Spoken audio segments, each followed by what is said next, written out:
안녕하세요. 개인 투자자분들의 멘토 프로페서 킹입니다. 11월 26일 기술적 분석이 좋은 모닝 브리핑 출발해 보도록 하겠습니다. 자, 일단 미국 시장 같은 경우에는 보합권에서 좀 마무리가 됐죠.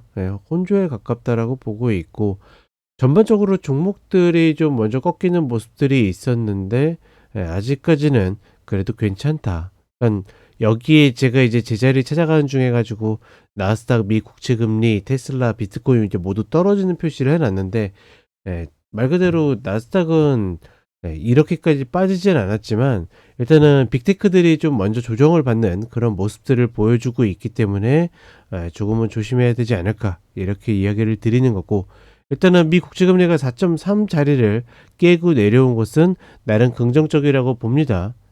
말 그대로 비이성적으로 굉장히 많이 올라와서 최고 잘해야 4.5라고 했는데 정확하게 4.5 라인을 찍고서 내려와서 4.3 라인이 이탈하는 것이 중요하다라고 했는데 그 라인 이탈했죠.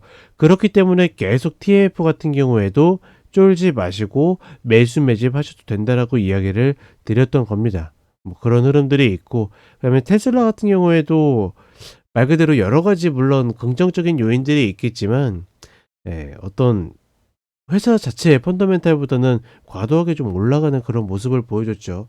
여기도 마찬가지로 제자리를 찾고 있는 모습이고, 비트코인이 이제 밸류에 대한 이야기를 드렸지만 말 그대로 차익에 대한 욕구들을 자극할 수 있는 구간들을 계속 왔기 때문에 지금 자리에 이제 최고가 대비해서 5% 정도 내려와 있는데, 여기에서 추가적으로 한 10% 정도는 더 조정이 최소한 와야 그러니까 제자리를 찾는다라는 개념보다는 좀 물량을 소화할 수 있다라고 보고 있고, 다시 돌아와 보면 나스닥 같은 경우에는 지금 러셀 지수 2000, 그러니까 러셀 지수 2000이라는 게 이제 뭐 뉴욕 증시에 상장이 돼 있든 나스닥에 상장이 되어 있든 그런 거 상관없이 미국 전체 종목의 시가총액 1위부터 1000위까지를 러셀 1000 지수에 집어넣고 그 다음에 1100부터 3000까지 이거를 이제 러셀 2000이라고 하는데, 중소형주는 확실하게 법인세 인하라는 어떤 메리트를 받을 가능성이 높다라고 이야기 드렸어요.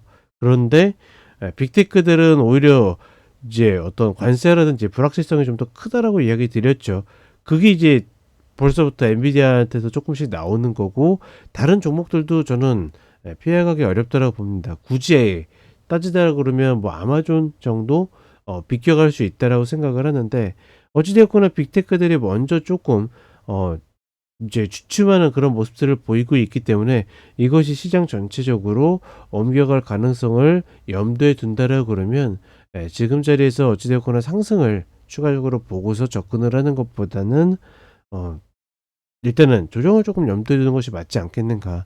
결국은 트럼프 랠리가 트럼프 레이스크로 바뀌는데 분명히 변곡 구간은 온다라고 보거든요. 그 타이밍이 언제가 될 것인가의 문제이지 여전히 뭐 상승만 보고 접근하기는 어렵다라고 판단을 해 봅니다.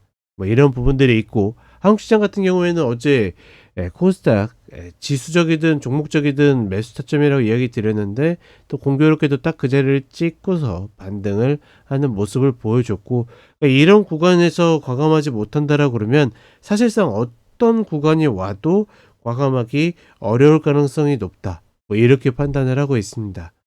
결국은 지금 개인 투자자분들이, 그러니까 우리 동지들이 얼마나 이런 구간에서 매도를 해주는가, 던지는가에 따라서 반등 폭이 혹은 반등의 어떤 지속성이 결정될 가능성이 높다라고 보고 있고, 이런 흐름에서 다른 거 없이 역시나 외국인들의 현물 매수가 계속적으로 나와야지 힘을 받을 수 있을 것이다. 뭐 기존에 이야기 드렸던 내용이죠. 크게 변함은 없다. 이렇게 이야기를 드려보도록 하겠습니다. 자, 그럼 간단하게 차트 보도록 하겠습니다. 자, 나스닥 선물 30분의 흐름인데 일단은 어제 또다시 고점을 찍고서 좀 더 밀리는 모습을 보여줬고, 다만 아직까지 30분의 120평 자리를 완전히 이탈하지는 못하고 있다. 이 자리가 이탈해야지 다시 하락 추세가 만들어진다라고 판단을 하고 있고,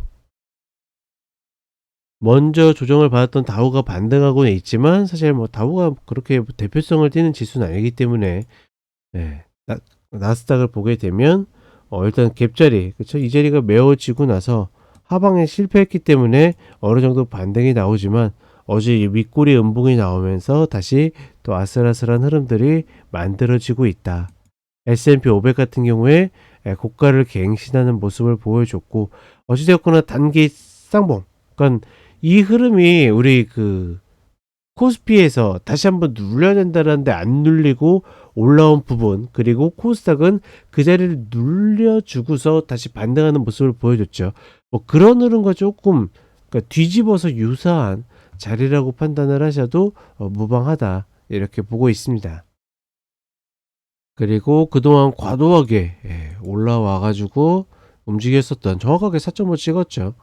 이 자리를 다시 이탈하고 있고 4.3 라인만 올라가지 않으면 뭐 그렇게 극단적인 흐름은 보이지 않을 가능성이 높다. 지금 흐름에서는 4.1 정도 라인까지는 내려와야 된다라고 보고 있고, 그렇다 보니까 간만에 TMF가 반등하는 모습이고, 큰 틀에서는 제가 이야기 드렸죠.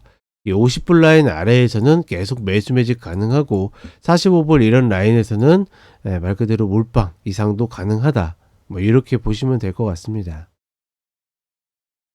그리고 한국 시장으로 오게 되면 코스피 같은 경우에는 2495, 2510 라인을 넘어섰죠. 말 그대로 한 번 더 눌리기를 바라는 그런 패턴이었는데 삼성전자, 그쵸, 계속 이슈도 발생을 하고 자사주 매입이 있다 보니까 잘 밀리지 않다 보니 지수 자체가 잘 밀리지 않고 있고, 뭐 그렇게 되면 우리 입장에서 기다렸는데 안 오면, 그러니까 여기에서는 분명히 매수 이야기 드렸는데 다 못하건 뭐하건 신규는 따라갈 필요는 없다라고 보고 있고, 그나마 코스닥이 그 자리를 똑같은 패턴으로 다시 만들어줬기 때문에 이런 자리는 충분히 해볼 만했다. 그러니까 결국은 이런 자리에서 과감하지 못하고서 움직인 다음에 추격해도 될까요? 라고 질문하시는 분들이 있거든요. 추격하는 것 자체가 나쁜 게 아니라 아래에서도 못했는데 위에서 추격은 할 수 있다라고 생각하는 것 자체가 시세에 휘둘리고 있다라는 거. 만약에 그렇게 된다라 그러면 다른 거 없이 종목의 컷라인이 효율적으로 나오는가만 보고 판단을 하시면 좋을 것 같습니다. 자, 이렇게 이야기 드렸고 저는 4시에 쇼츠로 다시 찾아뵙도록 하겠습니다.